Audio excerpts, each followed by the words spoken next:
During the Tate-LaBianca murders, Charles Manson did not personally kill anyone. He did not stab Sharon Tate. He did not shoot the victims of Cielo Drive. And he left the LaBianca home before Lino and Rosemary LaBianca were murdered. Yet Manson was convicted of first-degree murder, because his most dangerous weapon was not a knife. It was obedience. Manson was released from prison in 1967. He entered a world filled with young people searching for freedom, identity, and belonging. Some were runaways. Others felt rejected by their families or uncertain about who they were supposed to become. Manson offered them an answer. He listened to them, flattered them, made them feel understood. Then he slowly made himself the centre of everything they believed. The group became known as the Family. That name mattered. A gang asked for cooperation. A family demands loyalty. Manson did not begin by ordering anyone to murder strangers. He began with smaller acts of surrender. Followers gave up possessions. Some accepted new names. Relationships and sexual boundaries were controlled by the group.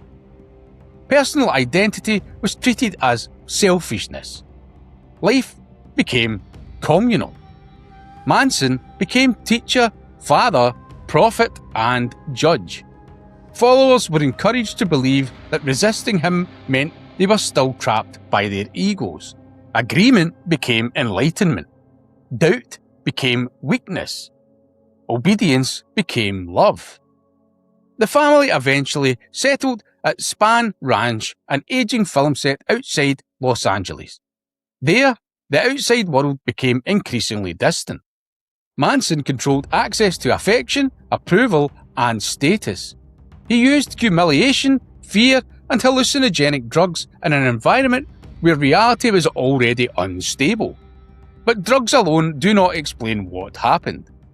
Thousands of people took LSD without joining murder cults. The more important weapon was the system surrounding it. Isolation, dependency, constant repetition, and a leader who claimed that only he could explain what everything meant. Manson also became obsessed with an approaching conflict he called Helter Skelter. He claimed a catastrophic race war was coming. Society would collapse. The family would survive, and Manson would eventually emerge to lead the new world. The story was racist, paranoid, and absurd, but inside the family, it transformed ordinary crimes into part of a historical mission. They were no longer drifters living on a ranch. They were the chosen survivors of an approaching apocalypse. That belief made violence easier to justify. People may resist killing for themselves. It becomes easier when they believe they are protecting a group. Easier again when they believe that group is threatened. And easier still when their leader tells them violence is necessary. By the summer of 1969, family members had already crossed lesser boundaries. Theft, threats, fraud, assault, crimes committed for Manson or the group. Each act weakened the barrier protecting them from the next. Then, on the night of the 8th of August 1969, Manson sent Charles, Tex, Watson, Susan Atkins, Patricia Krenwinkel, and Linda Kasabian to a house on Cielo Drive. Kasabian later testified that Manson told her to go with Watson and do whatever Watson instructed. Inside the property, 5 people were murdered. Sharon Tate was 8.5 months pregnant.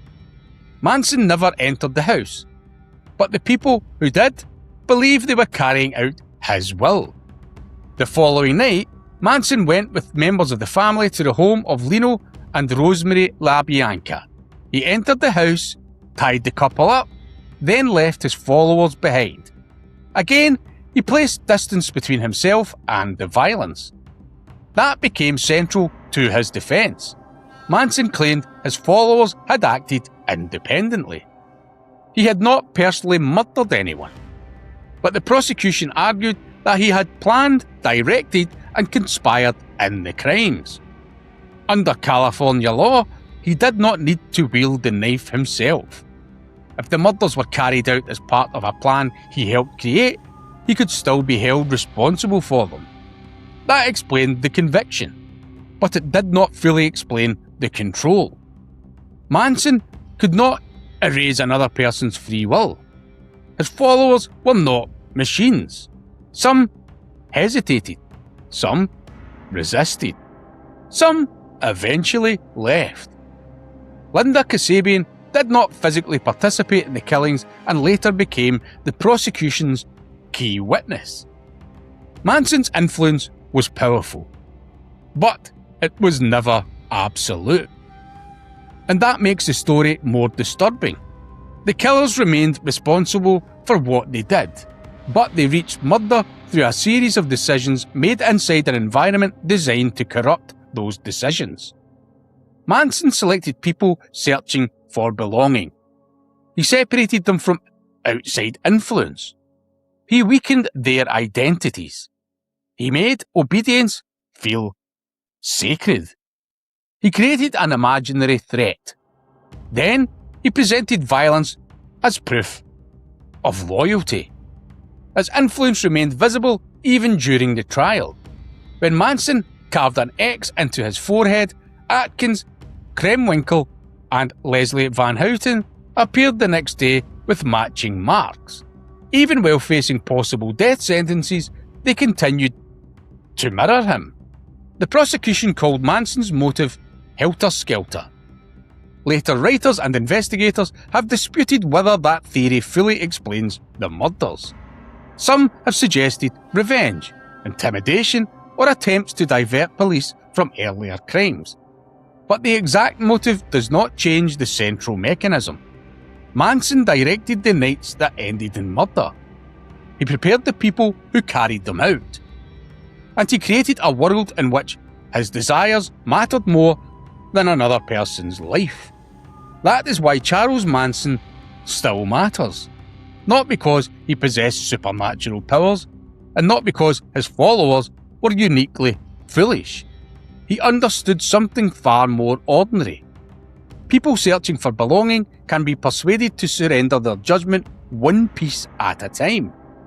The most dangerous leader does not always commit the violence himself. Sometimes he builds a world in which somebody else believes they must do it for him.